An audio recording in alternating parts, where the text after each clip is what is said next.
Hi everyone, welcome to my channel. This is Marjorie. Today I've got this beautiful 10-inch deco mesh. It's more like a kind of like a fabric mesh, but it's so beautiful. And I just thought this was such a pretty mesh that I really wanted to do something for spring with it. And so what I do is I have 2 rolls of these, and I cut 18 strips of 30 inches. And as you see, I've already got my work form created.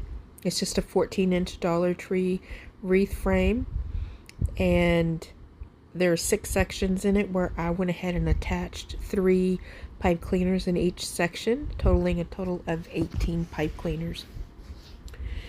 So I'm just making the cruffle method here, where I take one end of the mesh and I roll it up a few times, and then I clip it with some sort of, I use a clothespin, but you could use whatever, and then I flip it to the other end and I roll up 3 more times, and then I basically do a ruffle where I walk my fingers up between the 2 curls. Curls are meant to hide any of the fraying of the mesh where they get cut, but I like the fact that it adds just another character. Not only allows you to have a ruffle and some curls, 2 curls in on your mesh for each of the pipe cleaners. And then because I had some additional of the mesh left over, I went ahead and cut 10-inch pieces, a total of 18 10-inch pieces, and I did 1 curl, which you'll soon see me do here in a minute, and I attached that to each of the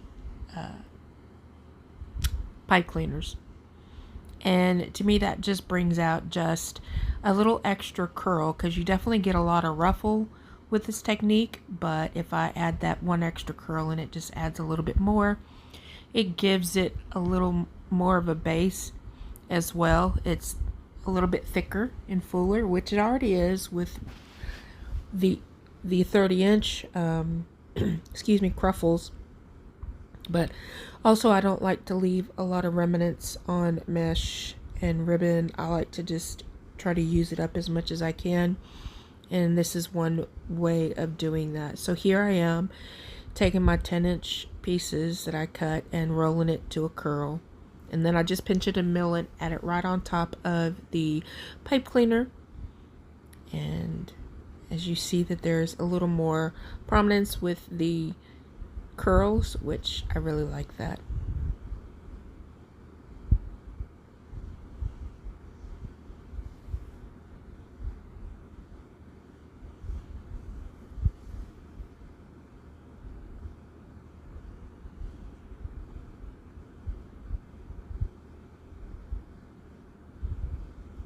So here, this is where the Mackenzie child inspiration came from.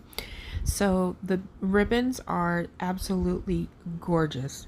I love this combo. So Mackenzie Child, if you guys are familiar with, is a designer of home decor, and they actually have that black and white ribbon with the streaks of various colors in it. That is the true Mackenzie Child ribbon that they sell, but of course it's a higher price. But this is more of a dupe, and believe me, the price is very decent compared to what the true Mackenzie Child ribbon is. And I don't know, just I think with the yellow flower ribbon, the edges of it being black and white kind of remind me of the Mackenzie Child as well. So I just thought it was a good combination. But I do cut my tails at 14 inches, and I'm adding a set of tails in each of the pipe cleaners around the bottom. So there are 12 pipe cleaners on the outer edge, and so I have 1 in each of those pipe cleaners, but on the inner side there's only 6 pipe cleaners. Now I don't do a full 6 sets of tails for the top part because as you see, that sign is pretty large. It's going to get hidden under there, and I am going to be creating a large bow, which I'm doing here with 8-inch tails at the top. I think I did about 20-inch tails on this one as the long section of the tails. So I do that, and I start off with 6-inch loops and just go down lower from 6-inch to 5.5 to 5, and I make that change every 2 to 3 ribbons. So it's not an instant change, or so I think here I actually did 6 inches on all 3 of those ribbon, and then I start getting a little bit smaller with those additional ribbon sets. But I do absolutely love how this turns out. Well, I did want to take a minute and say I hope you guys are having a wonderful day, a great week so far, and that I hope you are able to enjoy the rest of your week. Thank you for stopping by my channel and spending some time with me and supporting me. I do appreciate each and every one of you. I recently reached 3,000 subscribers, which I know when I started this channel, I didn't even, I guess I just never fathomed getting even this many.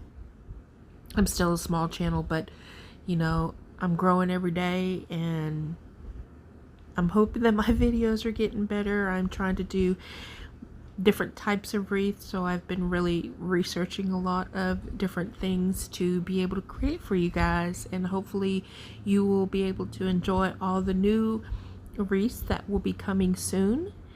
And absolutely would love feedback from you guys, and let me know what you think.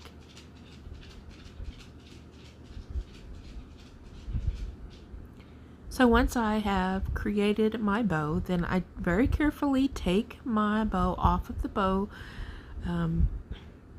maker, and I get some floral wire, 22 gauge, and I just wrap it around there and wrap it on the really tight to make sure it is got all the tails and loops in there, because I've made mistakes before and thought I had everything in my hand, and I guess there would be a loop or a tail that was not in my hand correctly, and I go to put the bow on, and well, there you go, there's one of those loops that came loose, and the only way to fix that for me without having to redo the whole bow was to actually trim that loop so where it's now more of like a tail instead of a loop. So I did that a couple of times, so I try to be very cautious and aware of what I'm doing and how I've got it in my hand. And then here, once I have everything semi where I want it, then I just do the dovetails and cutting them, trimming everything at the ends of the tails. But this is the outcome of the wreath. And I know I say this all the time, but I love this wreath. I think this is so gorgeous. I love the Mackenzie child. But thank you again for stopping by.